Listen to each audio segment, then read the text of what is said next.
ओम हरि ओम। धन्यवाद, स्वागत, अभिनंदन। मित्रों, चैतन्य स्वामी कामले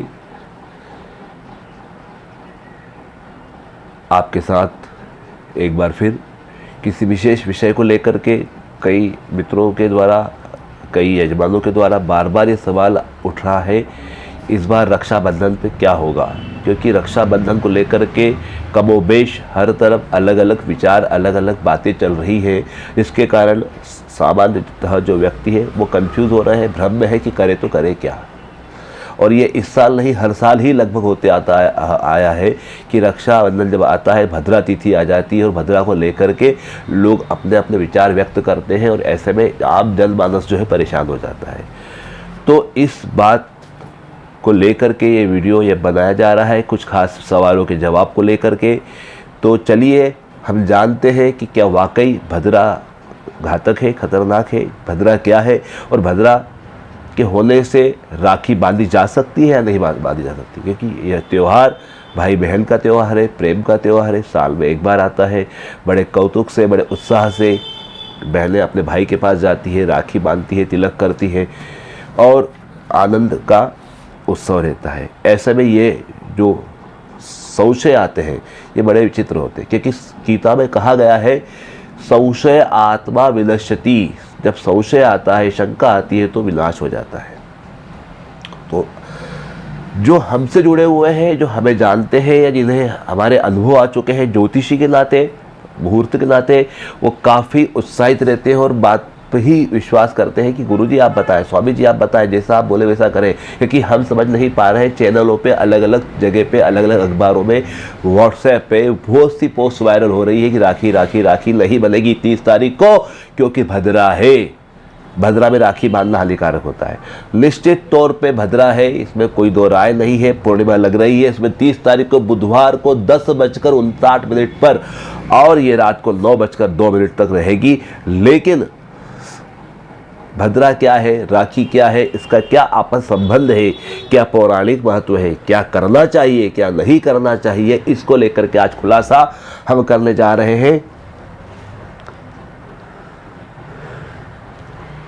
तो सबसे पहले हम बात करते हैं राखी को लेकर के और भद्रा को लेकर के। भद्रा को लेकर के पंचांग जो होता है हमारा, जो वैदिक पंचांग है, उसमें तिथि, वार, नक्षत्र, योग और करण। तिथि, वार, नक्षत्र, योग और करण, ये 5 चीज़ों से मिलकर बना है पंचांग।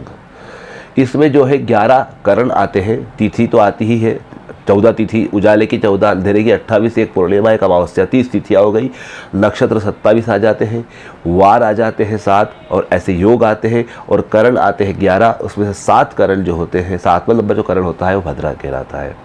भद्रा कौन है? भद्रा यमराज की बहन है, सूर्य की पुत्री है। भद्रा बहुत क्रोध में रहती है और भद्रा अलग अलग राशियों में अलग अलग स्थान पर रहती है। आकाश में रहती है, पाताल में रहती है, धरती पर रहती है।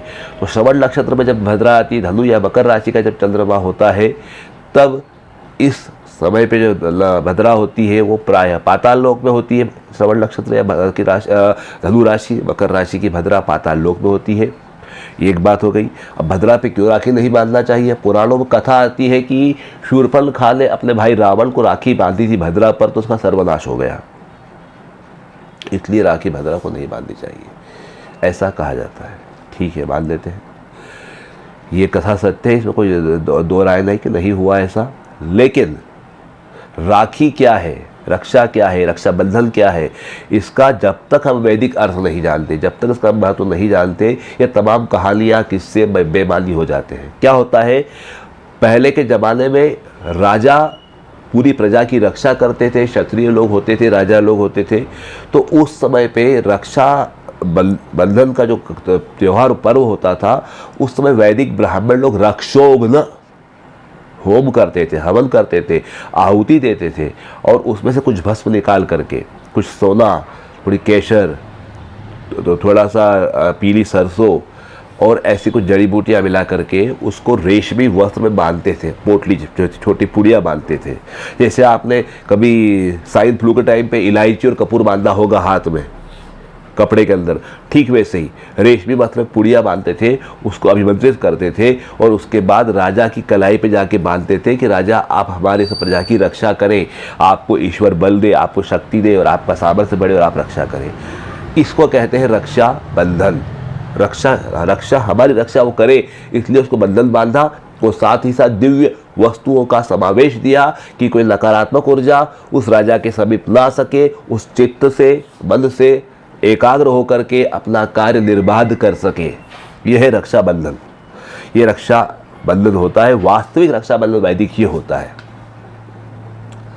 अब आते हैं हमारे इसमें कि एक श्लोक और रक्षाबंधन पे आता है, येन बद्धो बलि दानवेंद्रो महाबलाहा तेन त्वाम प्रतिबध्नामि रक्षो माचल माचल। ये श्लोक है, राजा बलि को जब राखी रक्षाबंधन बांधा जाता था तब ये बोला जाता था, येन बद्धो बलि दानवेंद्रो महाबला, कि दानवेंद्र जो दानों के इंद्र है, राक्षसों में राजा बलि ही सबसे अच्छे हुए हैं, बाकी तो सब राक्षस हुए पर वो महान हुए हैं, तो उनको दानवों में इंद्र की उपाधि दी गई है।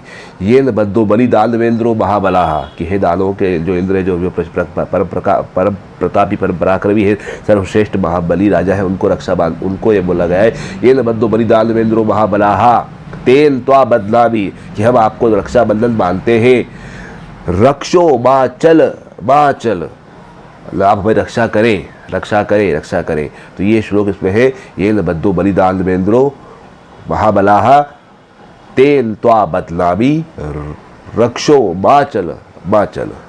अर्थात ये जो राजा बलि है, इनके ऊपर ये श्लोक है कि ये श्लोक है जब रक्षा बंधन होता है, राखी बांधी जाती है, या कभी आपने देखा हो यज्ञ आदि कार्य होते हैं, पूजा पाठ होते हैं, वह जो ब्राह्मण लोग आपको मौली बांधते हैं, जो धागा बांधते हैं, रक्षा सूत्र बांधते हैं, उस समय भी ये मंत्र बोला जाता है।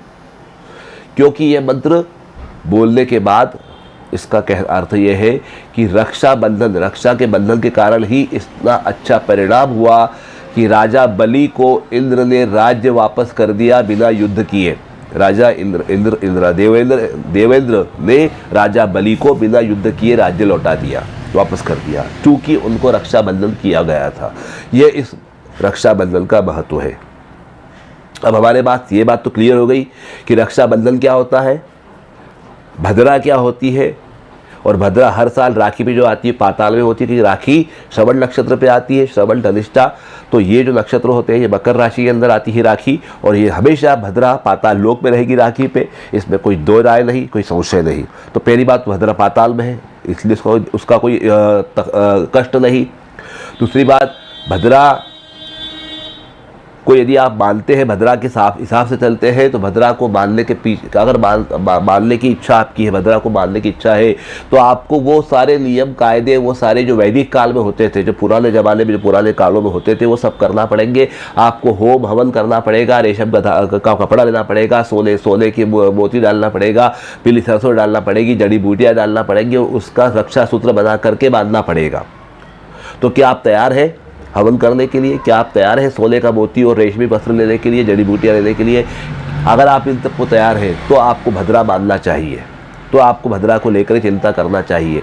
जबकि कालांतर में ये हट गया है, अब सिर्फ ये एक भाई बहन का त्यौहार हो गया है, परिवार में हो गया है, भगवान को राखी मानते, भगवान रिश्तेदारों को मानते हैं, प्रेम सौहार्द का हो गया है। और हम बाजार से प्लास्टिक की, स्टील की, लोहे की, धागे की, अलग अलग प्रकार की वैरायटी की राखियाँ लाते हैं और वो राखियाँ बांधते हैं। तो न तो राखी रही पहले जैसी, न वो सामग्री रही, न वो हवन रहा, न वो पद्धति रही, न वो नियम रहे। और जब पुराने नियम नहीं है, पद्धति नहीं है, सामान नहीं है, तो फिर भद्रा को लेके क्या करना है, भद्रा को पूछ के क्या करना है? इसलिए ये बात सिरे से खारिज की जाती है कि भद्रा को लेकर के रक्षाबंधन पे चिंता नहीं करना, विचार नहीं करना। और ये मैं नहीं कर रहा हूँ, अच्छे अच्छे ज्योतिषी कह चुके हैं। महाराष्ट्र का दाते पंचांग बहुत पुराना पंचांग, 100 साल पुराना पंचांग है। उनके जो संपादक है मोहन दाते जी, उन्होंने भी इस चीज़ को स्पष्ट उल्लेख किया गया है कि भद्रा का कोई महत्व नहीं है। उसका कोई भद्रा है लेकिन राखी बांधने के लिए उसमें कोई अड़चन नहीं है। बुधवार का दिन पूरा आपके पास है, सुबह 10 बजे जो 11 बजे राखी पूर्णिमा लग जाएगी, उसके बाद से दिन भर आप रात तक बांध सकते हो, कोई मुहूर्त नहीं है। दिन भर आपका है। फिर भी अगर आप चाहते हैं कि मुहूर्त देखना ही है, उसके अंदर भी कुछ करना है, तो हम आपको कुछ मुहूर्त बता देते हैं, उसके अंदर आप राखी बांध दें तो ज़्यादा श्रेष्ठ रहेगा। सबसे पहले तो आप ये जान लीजिए कि राहु काल को आपको अवॉइड करना है। राहु काल में राखी नहीं बांधना है, भद्रा हो ना हो उससे कोई अर्थ नहीं। राहु काल को नहीं आपको साधना है, राहु काल को अवॉइड करना है, राहु काल को टालना है। तो जानिए सबसे पहले राहु काल क्या है। राहु काल कितनी वजह से है जिसको आप नहीं कर सकते। तो राहु काल हमारा बुधवार 30 तारीख को राखी बांधने का मुहूर्त है। 30 तारीख को राखी पूर्णिमा है, तो 30 अगस्त 2023 बुधवार के दिन राहु काल रहेगा दोपहर 12:27 से दोपहर 2:02 तक। मतलब आप समझ लीजिए कि 12 से 2:30 के बीच राखी बांध दो ही मत। आधा घंटा 20 मिनट पहले आगे पीछे ले लो। कभी किसी शहर में रहते हो, अन्य शहर में वहाँ का सूर्योदय अलग होगा तो राहु काल बदल जाएगा। तो 12 से 2:30 के बीच का टाइम जो है राहु काल का लेके चलना चाहिए, राहु काल में नहीं बांधना चाहिए। वहीं उसके पहले 10:53 से 11 बजे से लेकर 12:27 के बीच, 11 से 12 के बीच का जो काल है वो गुलिक काल है। और गुलिक काल अत्यंत शुभ माना जाता है। जिसको राखी बांधना हो 11 बजे पूर्णिमा लग जाएगी, 11 से लेकर 12 बजे के बीच में वह राखी बांध सकते हैं। श्रेष्ठ मुहूर्त है गुलिक काल, उसमें आप राखी बांध दें। ये हो गए हमारे 2 विशेष मुहूर्त। अब हम आपको बताते हैं आगे के मुहूर्त क्या क्या है। अगर हम चौघड़िए से जाते हैं, तो चल का चौघड़िया आएगा दोपहर 3:37 से 5:15 तक।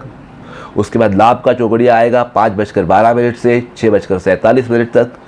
उसके बाद शुभ का चौघड़िया वापस रात को जो आने वाला है वो 8:12 से 9:37 तक आएगा। फिर अमृत का चौघड़िया 9:37 से 11:02 तक। और ये उसके बाद चर का वापस लगेगा 11:02 से 12:28 तक। कुल मिला के रात को 8:12 से लेकर के 12:28 तक, 12:30 तक का मुहूर्त बहुत बढ़िया है।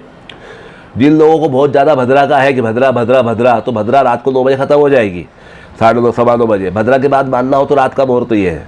मतलब भद्रा से कोई महत्व नहीं, भद्रा का कोई इसमें अड़चन नहीं है। फिर भी ज़्यादा अगर आपको लग रहा हो, ज़्यादा चिंता विषय चल रहा हो, तो रात को 9:30 के बाद भी मुहूर्त है। लेकिन राखी बंधेगी 30 तारीख को, 30 अगस्त 2023 बुधवार को ही राखी बनाई जाएगी, 31 को नहीं। सूर्योदय तिथि जरूर है, लेकिन हर तिथि का अपना महत्व होता है। जन्माष्टमी रात को बनाई जाती है, रामनवमी दोपहर 12 बजे बनाई जाती है, और पूर्णिमा का महत्व रात का होता है, रक्षाबंधन रात को ही, शाम को ही होता है। तो ये 30 तारीख को ही होगा, 31 को राखी नहीं बांधी जाएगी। अब एक और मुहूर्त होता है होरा का, जो 2 मुहूर्त है वो भी श्रेष्ठ है, सुन लीजिए। 2:34 से 3:37 तक, 2:34 से 3:37 तक, मतलब 2:30 से 3:30 के बीच 1 घंटा एक मुहूर्त अच्छा है।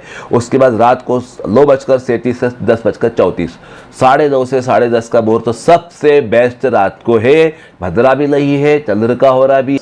9:30 से 10:30 रात को सबसे बेस्ट मुहूर्त है राखी बांधने के लिए। अब सवाल ये उठता है कि राखी त्यौहार भाई बहन का है, त्यौहार किसी का भी हो, कहीं भी हो, बिना मिठाई के, बिना खाए पिए, बिना उपहार दिए तो मज़ा नहीं आता, मज़ा होता ही नहीं। क्योंकि त्यौहार का पर्याय है कि उपहार देना, और उपहार आपके त्यौहार को यादगार बनाता है कि अरे उनने वो दिया था, अरे उनने ये चीज़ वस्तु कब मिली, उनने उस समय दी थी। तो आपकी स्मृतियाँ जुड़ी है, आपकी यादें जुड़ी है, आपका अपनापन जुड़ा है, आपका लगाव, आपका प्रेम, आपका भाव जुड़ा है। तो उपहार क्या दिया जाए, ये भी एक प्रश्न उठता है कई बार। राखी पे भाई बहन आपस में क्या उपहार ले दें, क्या करें। सबसे पहले बात, उपहार में आप वस्त्र दे सकते हैं, अलंकार दे सकते हैं, गहने दे सकते हैं, अच्छे कोई वस्तुएं दे सकते हैं। लेकिन सबसे श्रेष्ठ उपहार अगर कोई है तो आप नगद राशि दे दीजिए। क्यों कि नगद राशि का वो व्यक्ति चाहे जैसा अपने हिसाब से उपयोग कर सकता है, उसको जैसी आवश्यकता हो, जैसी उसकी ज़रूरत हो वो पूरी कर सकता है। नगद में उसके हिसाब से काम कर लेगा, उसका संतोष होगा। आपने कोई चीज़ ला के दी, उसको पसंद आई नहीं आई, ऊपर से बोला हाँ अच्छी लगा, अंदर से नहीं लगा, तो उपहार दिया न दिया एक जैसा हो गया। क्योंकि सबकी सोच सबकी अलग होती है। और बहनों को, स्त्रियों को लेकर के तो खास करके बात होती है क्योंकि असंतोष बहुत ज़्यादा रहता है। वो कहीं ना कहीं कुछ लोग उनको वैरायटी, कहीं कुछ कलर, कहीं कुछ लोग उनको लगता है कि अरे ये नहीं, ये होता तो अच्छा था। इसलिए बेटर है कि आप कैश दे दें, उनको जो करना है कर लें। उसके बाद भी उपहार देना जरूरी हो तो क्या टालें, क्या ना दें, इस पर गौर कीजिएगा। सबसे पहले बहनों को, भाइयों को ही नहीं, कहीं भी उपहार देना हो तो आप परफ्यूम ना दें। सुगंध खुशबू ना दे, डीओ ना दे। सुगंध देने पे संबंध विच्छेद होते हैं, संबंध खराब होते हैं, दूरियां बढ़ जाती है, चाहे वो भाई बहन हो, चाहे आपके मित्र हो, सहयोगी हो, रिश्तेदार कोई भी हो। अगर आपने खुशबू उपहार दी या मुफ्त किसी को इत्र दिया तो आपके संबंध दूर हुए, आपसे अलगाव हो जाएगा। कहाँ कब कैसे आप समझ नहीं पाएंगे, लेकिन कालांतर में आप अलग अलग हो जाएंगे। पहली बात खुशबू नहीं देना है। दूसरी बात घड़ी, समय जो होता है आपका अपना समय है, वो अच्छा चल रहा है बुरा चल रहा है आप नहीं जानते, कभी भी समय किसी को न दे, किसी को घड़ी उपहार ना करें किसी प्रकार की भी। और अगर आप बोले कि हम मोबाइल गिफ्ट कर रहे हैं तो मोबाइल में भी घड़ी आ जाती है, इसलिए कोशिश करें कि कैश, इसी में कहा सबसे कोशिश करें कैश दे, सबसे बढ़िया है। गोल्ड दे, सिल्वर दे, कोई ऐसी कपड़े दे तो चलेगा, पर खुशबू ना दे और घड़ी ना दे। इन दो चीज़ों का उपहार सख्ती से टालना चाहिए। शेष आपके लिए आपका मन है, आपका विचार है। आप अगर नहीं मानते तो उपहार दे के देखिए, फिर क्या परिणाम होता है आप खुद अनुभव करेंगे। तो आज के लिए इतना ही। राखी का पर्व, भाई बहन का पर्व, रक्षा का पर्व, त्योहार का पर्व, आनंद का पर्व, उल्लास का पर्व बहुत बहुत बहुत अच्छे से बीते। आपका प्रेम हजारों गुना बढ़ता रहे, गुणात्मक वृद्धि होती रहे। आपका लगाव, आपके समर्पण, आपकी भावनाओं की कदर आपके भाई करे, भाई की कदर के भावनाओं की कदर बहन करे, आपस के तालमेल बने रहे, आप सब लोग सुखी रहे। इसी के साथ गुरु गणेश जी की विशेष प्राचीन वैदिक प्रार्थना, ओम सर्वे भवन्तु सुखिनः, सर्वे सन्तु निरामया, माँ भद्राणि पश्यन्तु, कश्चित् दुख भाग भवेत्। सभी सुखी हो, सभी निरोगी हो, सबका कल्याण हो, सब आनंद में हो। इसी के साथ आज्ञा दें Chaitanya Swami Kamle, the problem solver. Om Hari Om.